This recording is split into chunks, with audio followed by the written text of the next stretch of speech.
The guy who is returning is Gerald Mincey. How big of a deal is that? Well, I tell you what we're going to do. We're going to jump in the hot tub with Cooper Mays that we love to do. 4 Downs brought to you by Dynasty Pools and Spas.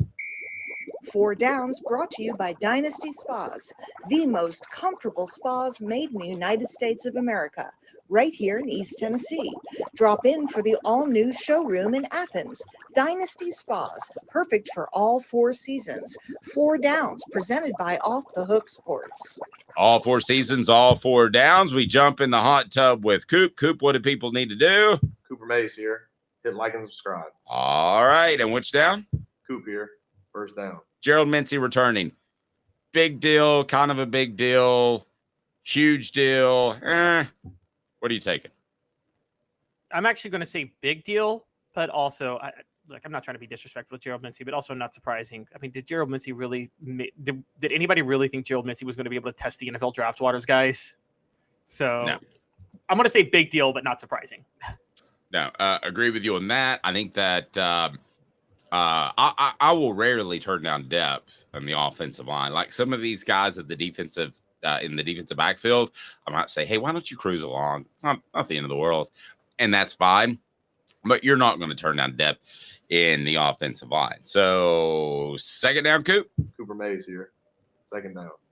If I gave you all the players, all the defensive backs back, and they're back for another year, or you can get Coop back, who are you taking? All of the defensive backs that were on the team last year?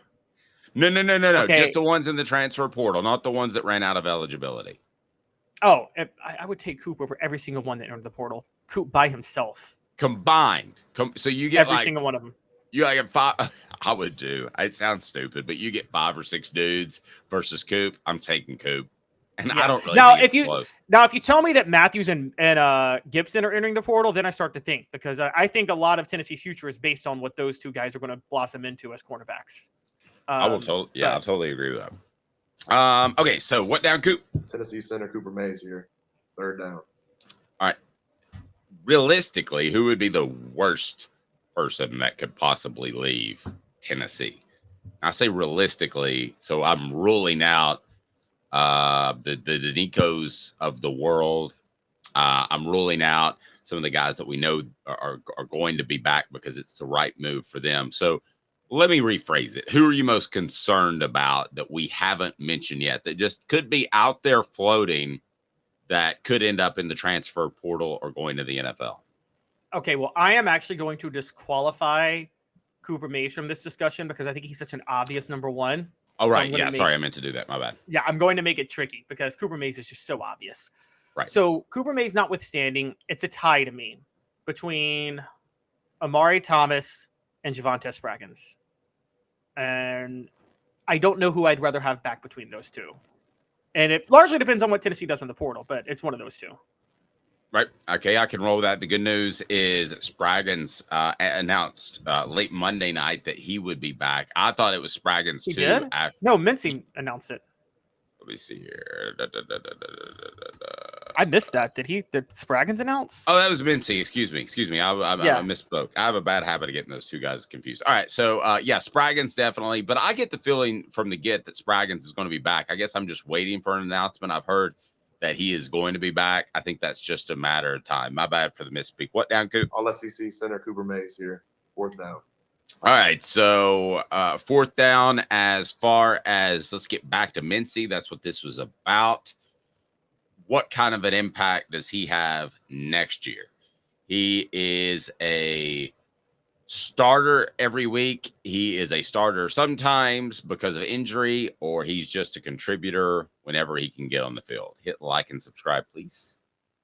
I think he's a starter every week. I think Mincey, we were worried about his toughness going into the year, but I think the switch flipped. Now, you could tell me, because I know you were a little bit closer to some of the people that cover practice, but it seemed like Mincey, even though he wasn't mentally there, we thought the minute his number was called due to injuries, he didn't really back down. It seemed like he stepped up pretty well. So I think with Crawford gone, and I think Jeremiah Crawford is a guy you love, you respect, but you ever been in a situation, Dave, where you feel like a great leader maybe needs to be gone so the guy behind him can kind of emerge and like take the charge that he needs to take. Kind of reminds me of, to give you an example, remember when the Panthers got rid of Steve Smith because they needed Cam Newton to step up and be more of a vocal leader, and he wouldn't do it with Steve Smith there? It kind I of do reminds me of remember that. that actually. Yeah, and I wonder if J.J. Crawford being gone, as great of a leader as he was, will actually kick Gerald Mincey into high gear as leader on the outside.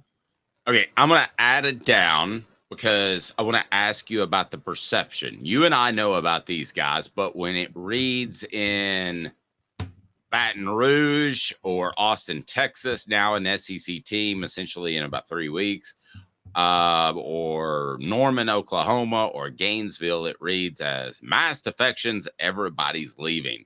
So I want to ask you, how concerned are you about the perception? And I'll remind you that 4 Downs brought to you by Dynasty Pools and Spas. Imagine having the best spas made right here in the U.S. in your backyard. Dynasty Pools and Spas has their showroom open in Athens with the best hot tubs and spas in the market. Delivery, they've got that. Complete, they can deliver to Knoxville, okay? So complete support, spa cover, and chemicals to keep your spa bubbling at its best. Dynasty Pools and Spas, amazing discounts for first responders, military, and even some blemish models that can save you a ton, and no one will ever notice. Dynasty Pools and Spas, go to dynastyspas.com or stop by their incredible new showroom, their incredible showroom in Athens, Dynasty Pools and Spas. All right, so perception. I think this is a concern. I think that the fact that you went 8-4, that you lost the way you did against Missouri, and now you're losing players that you and I know aren't all big impact players. I think the perception is a concern. You? I don't think it's as much a concern as it used to be, because I think that, yes, could it affect Tennessee recruiting for 2025? Yes. I also think because of the transfer portal, I think a good season gives you a shot in the arm beyond what you could ever have. And I think for Tennessee, look, I've said this from the start. I'm going to say it again. I think Heupel is so all in on 2024. I think Dave, he is so fully committed to 2024 to the point where he might be telling NIL boosters, like in the NFL where you front load contracts for free agents or you backload them because you want to be able to squeeze them all into your team to win a Super Bowl, like what John Elway did with Denver. I think he's telling all his NIL people, hey, put all your money of like 3 years worth, put it into this 2024 team to keep everybody. I think he's that all in on it. Darla asked the question, curious how much NIL money does school have the ability to use? Well, that's different for each school, but I can tell you that Tennessee was rated as the top school by On3. Second, for the record, was Texas A&M. So the numbers, I would love to be able to tell you that Tennessee's spending $10 million a year or $1 million a year or whatever the number is, but you just don't know. It's all transparency private. Is not required. Yeah, it's all private transactions. So, and I mean, I guess if Spire Group were to ever go public, that would, if they were traded on the New York Stock Exchange, then we could determine those numbers. But I don't know how we're ever going to know those numbers until the school takes over paying the players, which is, it's going to happen eventually. And I know a lot of people hate that.